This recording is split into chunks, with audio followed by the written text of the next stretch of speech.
Graça e paz a você que se inscreveu no curso de História e Doutrinas da Igreja de Cristo no Brasil. Este é o módulo 2, Origem e Desenvolvimento do Pentecostalismo. E nesta aula nós iremos falar sobre o deuteropentecostalismo, ou pentecostalismo de segunda onda, que corresponde ao período de 1950 a 1960. Na nossa aula passada vimos que o pentecostalismo clássico ele é marcado especialmente com o surgimento das duas primeiras denominações pentecostais, a saber, a Congregação Cristã em 1910 e as Assembleias de Deus em 1911, com forte ênfase no batismo com o Espírito Santo, no falar em línguas e nos demais dons, além de por sua espiritualidade fervorosa e seu ardor missionário, o que justifica este último motivo de ser um movimento que cresceu grandemente nas últimas décadas, ultrapassando até mesmo as igrejas históricas. Nesta videoaula nós daremos atenção à segunda onda, também chamada de deuteropentecostalismo, que vai de 1950 a 1960. A respeito da segunda onda pentecostal, ela ocorre na década de 50 e início dos anos 60, quando houve uma fragmentação do campo pentecostal. Nessa época surgiram várias denominações pentecostais, algumas delas cujos fundadores foram oriundos de denominações pentecostais da primeira onda, alguns deles saíram da Assembleia de Deus, outros de denominações não muito expressivas ali daquele primeiro período, surgindo assim três grandes grupos ainda ligados ao pentecostalismo clássico, que foram a Igreja do Evangelho Quadrangular, 1951, a Igreja Evangélica Pentecostal Brasil para Cristo, 1955, e em terceiro lugar nós temos a Igreja Pentecostal Deus e Amor, fundada em 1962, todas voltadas de modo especial para a cura divina.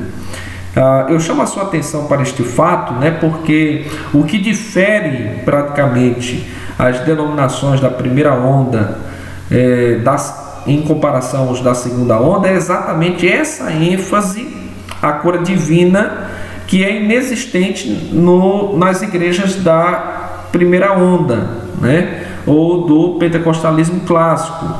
Nós não temos registro de que era dado essa ênfase, o que só vem surgir a partir desse momento, da década de 50 para a década de 60. É importante chamar a atenção também, porque por vezes presume-se que essa ênfase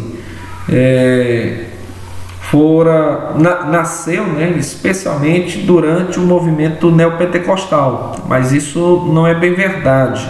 Nós temos registro aqui durante esse período da segunda onda pentecostal, e então deixa de ser verdade que só tem essa ênfase no neopentecostalismo. Não, o neopentecostalismo ele vai enfatizar a cura divina, mas vai acrescentar algumas outras coisas que é inexistente aqui durante a segunda onda. Mas um fato importante é que o que difere praticamente as igrejas da primeira onda para as igrejas da segunda onda é exatamente essa ênfase aqui que aparece por ocasião desse segundo período do pentecostalismo no Brasil.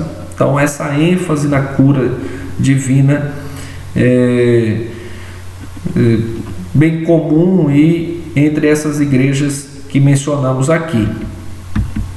Essa segunda onda ela coincidiu com o aumento do processo de urbanização do país e o crescimento acelerado das grandes cidades. Paul Freston argumenta que o estopim dessa nova fase foi a chegada da Igreja Quadrangular com seus métodos arrojados, forjados no berço dos modernos meios de comunicação de massa, a Califórnia.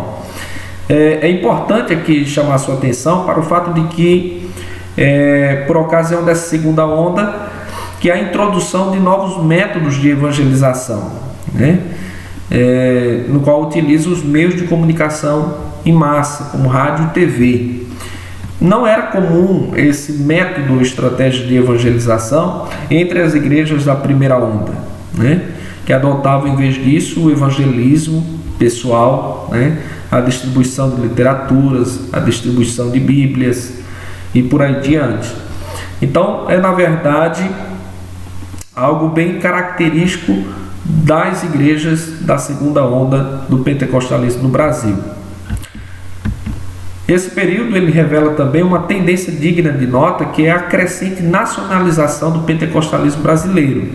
Enquanto que a igreja quadrangular ainda veio dos Estados Unidos, as outras duas surgidas na mesma época tiveram raízes integralmente brasileiras, isto é, foram denominações fundadas por obreiros brasileiros, o que difere, né, de outras denominações, quer históricas ou pentecostais, cujas denominações foram organizadas e fundadas por missionários estrangeiros. Bom, vamos agora falarmos dessas três igrejas separadamente, começando pela Igreja do Evangelho Quadrangular. A Igreja do Evangelho Quadrangular foi fundada nos Estados Unidos, conforme falei, e chegou no Brasil através do missionário Harold Williams, um ex-ator de filmes de faroeste, que fundou a primeira igreja em novembro de 1951, em São João da Boa Vista, São Paulo. Em 1953, 2 anos depois, ele realizou a primeira cruzada nacional de evangelização. E aí do lado nós temos uma foto que registra exatamente essa primeira cruzada nacional de evangelização, no qual está se empregando um método totalmente inovador, né? No evangelismo. As tendas, né, eram erguidas para abrigar as pessoas, e debaixo delas aconteciam as reuniões, os cultos, celebrações, né? Com ênfase na cura divina e na pregação da palavra de Deus. Em relação à Igreja do Evangelho Quadrangular, desde então tem sido uma denominação que tem crescido constantemente, sendo uma de suas peculiaridades a forte ênfase dado ao ministério feminino. Vamos agora falar sobre a Igreja Evangélica Pentecostal, o Brasil para Cristo, né? Um dos primeiros pastores da Igreja Quadrangular brasileira foi um ex-evangelista da Assembleia de Deus chamado Manuel de Melo. Em 1956, ele separou-se da Cruzada Nacional de Evangelização, organizando a campanha O Brasil para Cristo, da qual posteriormente surgiu a igreja de mesmo nome. E aqui do lado nós temos uma foto exatamente do Manuel de Melo pregando em uma dessas campanhas ou cruzadas, né? Que ficou muito popular por essa época, né? Então ele foi um evangelista da Assembleia de Deus, rompeu-se com ela e foi para a Igreja Quadrangular, onde esteve ali colaborando nas cruzadas nacionais de evangelização, e vindo mais tarde a romper-se ou separar-se, organizando essa campanha O Brasil para Cristo, no qual posteriormente fundou a denominação que leva o nome. Bom, chegamos agora à Igreja Pentecostal Deus e Amor. Ela foi fundada por Davi Miranda, né, filho de um agricultor do Paraná, que vindo para São Paulo converteu-se numa pequena igreja pentecostal. Em 1962 iniciou sua igreja em Vila Maria. E aí do lado nós temos uma foto de Davi Miranda, né, fundador da Igreja Pentecostal Deus é Amor. Vamos aqui a algumas características das igrejas da segunda onda. A primeira delas, a ênfase no dom de cura divina e no exorcismo, embora guarda muitas semelhanças doutrinárias com as igrejas da primeira onda. Então, conforme falei, o que basicamente difere as igrejas da segunda onda, das igrejas da primeira onda, é essa ênfase na cura divina e no exorcismo que é inexistente nas igrejas do pentecostalismo clássico, né? As igrejas do pentecostalismo clássico era a pregação do evangelho, era o ensino das verdades doutrinárias, das verdades centrais da fé cristã, era a ênfase no batismo com o Espírito Santo, né?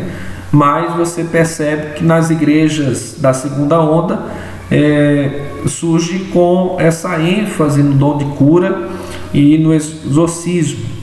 Somado a essa característica, eles também utilizam métodos e meios de evangelismo diferenciados, como rádio, tendas, teatros, estádios para a realização de cruzadas evangelísticas, que é inexistente durante a primeira onda do pentecostalismo no Brasil, né? Então esses métodos eles são novos e são introduzidos por ocasião dessa época, certo? Embora também seja introduzida, né, e fortemente utilizada pelo movimento neopentecostal, especialmente rádio e TV. Então, aqui foi mais uma aula. Na nossa próxima aula estaremos falando sobre o movimento neopentecostal. Então, até lá.